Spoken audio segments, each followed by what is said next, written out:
अस्सलाम वालेकुम। उम्मीद है आप सब खैरियत से होंगे। आज हम उर्दू 101 की असाइनमेंट पे बात करने जा रहे हैं, जो कि हमारी असाइनमेंट नंबर 1 है।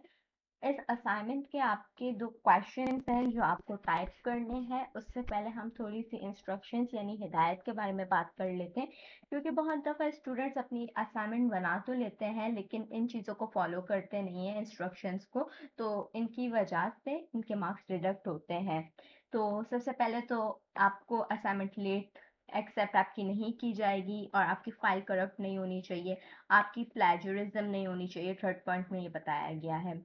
और आपको ये किस तरीके से वहाँ पर सबमिट करनी है अपने एलएमएस में, उसका तरीका बताया है फोर्थ पर। तो आपको किस तरीके से टाइप करनी है, इसका फॉन्ट साइज क्या होगा और और आपका ये कलर क्या होगा, ब्लैक का आपको उसमें टाइप करना है। और फिफ्थ में आपको ये बताया हुआ है कि एलएमएस के थ्रू ही आप लोग सबमिट करवाएंगे तो ज़्यादा बेटर है। अब हम लोग अपने क्वेश्चंस पे आ जाते हैं। आपके पास 2 क्वेश्चंस हैं। आपका जो फर्स्ट क्वेश्चन है उसमें आपको बताया हुआ है कि डॉक्टर अल्लामा मोहम्मद इकबाल के नज़दीक खुदी से क्या मुराद है? इकबाल की शायरी में मौजूद इस वस्फ़ का तनकीदी जायज़ा पेश करें। अब इससे पहले मैं आपको बताती हूँ, यहाँ पर मैं आपको थोड़ी-सी गाइडलाइंस दे देती हूँ। आप लोग जो पॉइंट इंक्लूड करेंगे और बाकी तो आप लोग खुद से ही लिखेंगे, लेकिन जो इंस्ट्रक्शंस मैं आपको सिंपली जो पॉइंट बता रही हूँ उससे आपको ये समझ आ जाएगा। अच्छा, डॉक्टर अलामा मोहम्मद इकबाल, इनका जब नाम आता है तो हमें पता चलता है कि ये फिलॉसफी से रिलेट करते हैं। हालाँकि इनसे पहले भी बहुत सी बातें फ़िलॉसफ़ी के रिलेटेड हो चुकी थी, लेकिन इन्होंने अपना काम इस तरीके से पेश किया कि लोग इनको एज़ अ फ़िलॉसफ़र उनकी शायरी को देखते हैं। और खुदी का कॉन्सेप्ट जो इन्होंने दिया, इससे पहले भी बात हो चुकी थी, मगर इन्होंने जिस तरीके से खुदी का कॉन्सेप्ट दिया, वो बहुत अच्छा था, जिसकी वजह से आगे जब भी खुदी का नाम आता है या इस कॉन्सेप्ट की बात की जाती है तो हम लोग डॉक्टर अलामा मोहम्मद इकबाल को ही याद करते हैं। अब यहाँ पर मैं आपको एक ये दिखा देती हूँ पेज पर।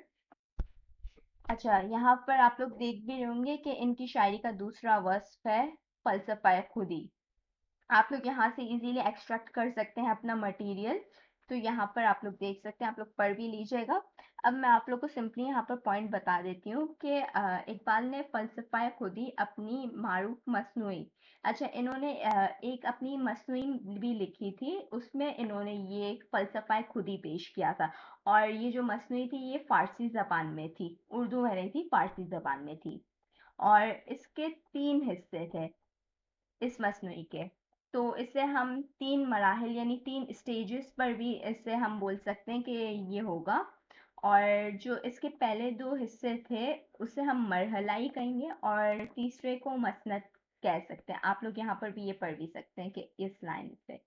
अब खुदी के कॉन्सेप्ट के रिलेटेड खुदी का कॉन्सेप्ट भी 3 मरहलों पर डिस्ट्रीब्यूट किया गया है, हमने जैसे अभी बात की। तो पहला जो मरहला है खुदी, खुदी मतलब अपने आप को आइडेंटिफाई करना, अपने आप की पहचान करना। और फिर इसी में हमारे पास कुरान रिलेटेड, अल्लाह ताला, रसूल सल्लल्लाहु अलैहि वसल्लम रिलेटेड बात आ जाती है। ये आप लोग इस पैराग्राफ में भी देख सकते हैं। अब इसका जो दूसरा मरहला आता है खुदी का, वो है ज़ब्ते नफ्स, यानी कि अपने नफ्स पर काबू पाना। और आपको पता है कि जब हम नफ्स पर काबू पा लेते हैं तो ये कितनी बड़ी अचीवमेंट होती है। अपनी ख्वाहिशात एक तरफ कर लेना ये इंसान के लिए कितना मुश्किल होता है, और जब इंसान इस चीज़ को पार कर लेता है तो यानी कि वो एक ईमान के दायरे, एक फेथ के रिलेटेड डोर में दाखिल हो जाता है, जिसके तो उसके वो दुनियावी चीज़ों से फिर कोई फ़र्क नहीं पड़ता और रज़ाए इलाही की रज़ा में शामिल होता है। और जो उसे गाइडेंस दी हुई है उस पर वो अमल करता है। तो इस तरीके से सेकंड आपका जो है मरहला वो है ज़ब्ते नफ्स। और तीसरा जो हमारा मरहला आता है वो क्या कह सकते हैं कि रिजल्ट हो जाए या नतीजा। ہم نے پہلے جو مرحلے پہ بات کی کہ ایک تو خود ہی اپنی ذات کی پہچان، اپنے آپ کو آئیڈینٹیفائی کرنا، اللہ کے دیے ہوئے راستے پر چلنا، اور ہولی پروفیٹ اور قرآن کے ریلیٹڈ ہم نے جو ابھی بات کی، اور پھر ہم نے اپنے جب نفس کو قابو کر لیا، ہم نے یہ تمام چیزیں کر لی، تو یعنی کہ ہم ایک اچھے انسان بننے کی طرف یا فیتھ فل پرسن بننے کی طرف جا سکتے ہیں، تو اس کا مطلب ہمارا نتیجہ بھی ہم اسے کہہ سکتے ہیں۔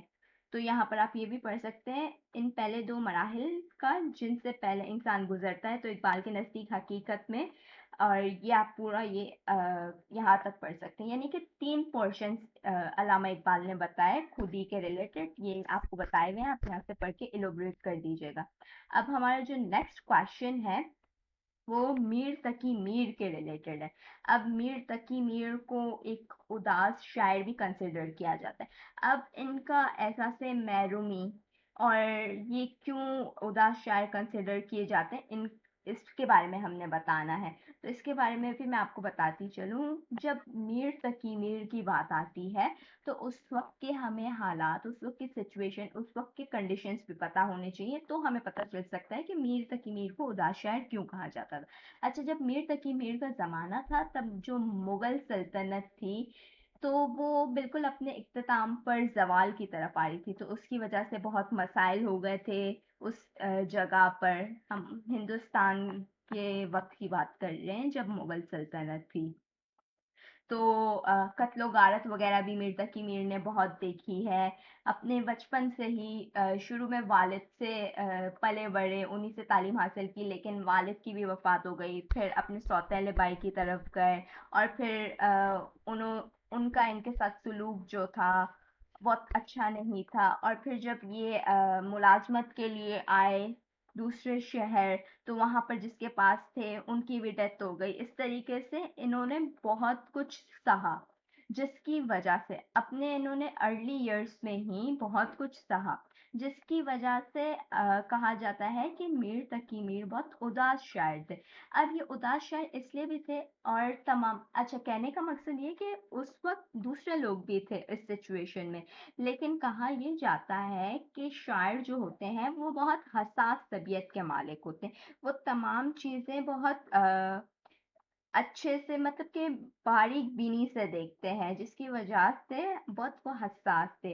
تو میر تقی میر نے بھی یہ ایز شاعر بہت حساس طبیعت کے مالک تھے، جس کی وجہ سے ان پہ یہ تمام چیزیں بہت اثر انداز ہوئے، جس کی وجہ سے کہا جاتا ہے کہ ان کا جو پورا سچویشن، جو اس وقت کا ماحول، اور کہتے ہیں کہ جو کنڈیشننگ وغیرہ بھی ہوتی ہے، تو وہ بہت ان کی اداس اور اس طریقے کی سچویشن میں ہوئی، جس کی وجہ سے انہیں اداس شاعر بھی کہا جاتا ہے۔ اور مزید آپ یہاں پر بھی پڑھ سکتے ہیں اس میر تقی میر کے یہ جو پیراگراف آپ کو دکھ رہا ہے۔ ہوپ سو کہ آپ کو ایسنس سمجھ آ گیا ہوگا دونوں ان کویشچنس کا، اور امید کرتی ہوں کہ آپ لوگ بہت اچھے سے اسائنمنٹ کریں گے۔ نیکسٹ اسائنمنٹ تک کے لیے اللہ حافظ۔